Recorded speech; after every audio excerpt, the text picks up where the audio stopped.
It happened a few summers ago, but I remember it as if it were yesterday. It was a warm evening in Novi Sad, and I was walking home late.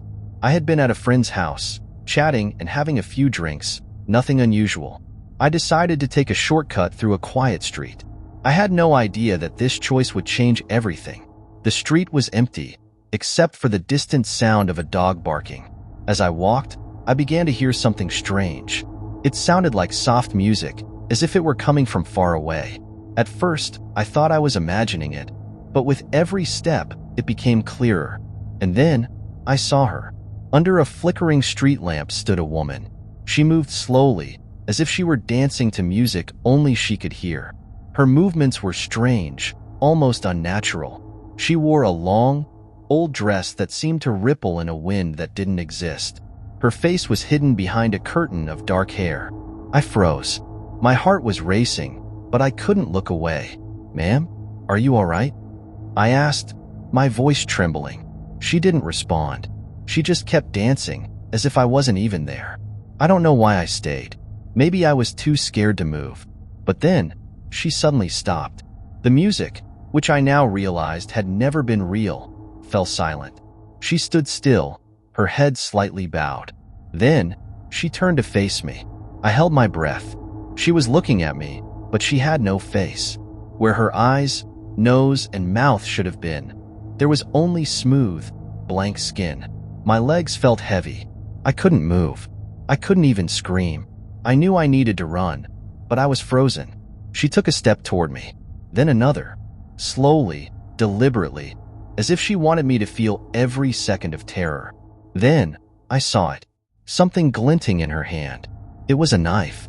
That was when my body finally reacted. I turned and ran as fast as I could. Behind me, I could hear her footsteps. At first, they were slow, but then they grew faster and faster. The sound of the knife scraping against the ground sent shivers down my spine. When I finally reached my apartment, I slammed the door shut and locked it. I bolted every lock and slid down against the wall, gasping for air. The silence was overwhelming, but I didn't dare look out the window. What if she was still there? I didn't sleep that night. The next morning, when the sun had risen, I cautiously stepped outside. The street where I had seen her was empty. No sign of her. No sound. Nothing. But just as I began to think I might have imagined it, I saw something. On the ground, in the dust of the street, there were words carved deeply. Not written, but scratched as if with a knife. "We will dance again."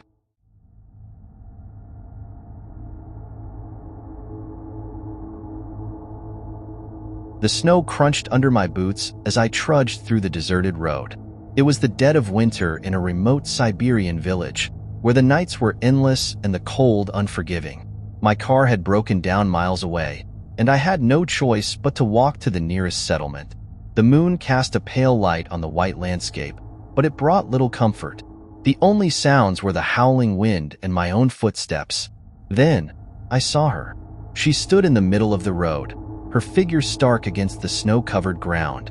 She wore a long, tattered dress, the kind you might find in an old photograph. Her hair was black and wild, tangling around her pale face. At first, I thought she was a villager, someone who had come to help, but as I drew closer, I realized something was off. Her head tilted slightly to one side, as though she was studying me. Her arms hung limply at her sides, but her fingers twitched as if eager to grab something. I called out, "Excuse me? Do you need help?" For a moment, she didn't respond. Then, she began to move. Her arms lifted awkwardly, and she started to sway and twist her body in strange, jerky motions.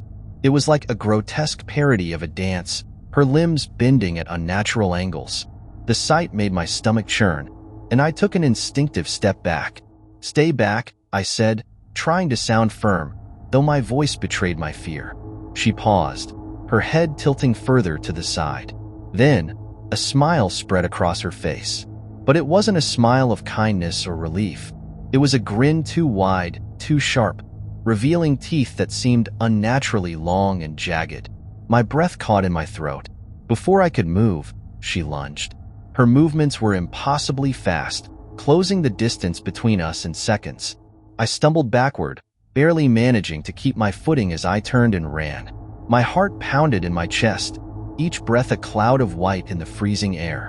Behind me, I could hear her footsteps, crunching the snow at an inhuman pace. I didn't dare look back. The village lights were faint in the distance, but they were my only hope. My legs burned with effort, the icy wind cutting into my face, but I pushed forward.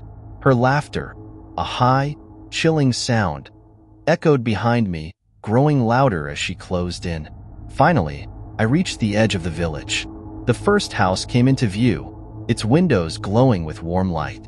I threw myself at the door, banging on it with frozen hands. "Help, please," I screamed.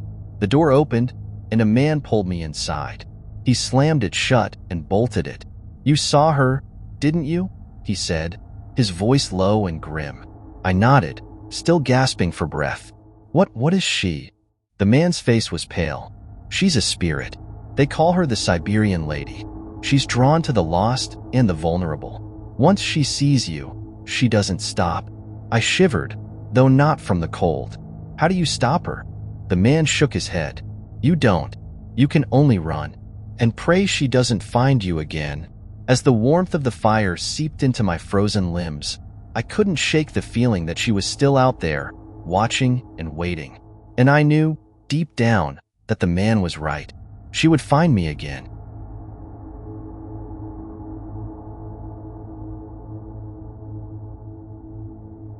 It's a story I heard years ago, passed around in whispers, always late at night when the air felt heavy and shadows stretched too far.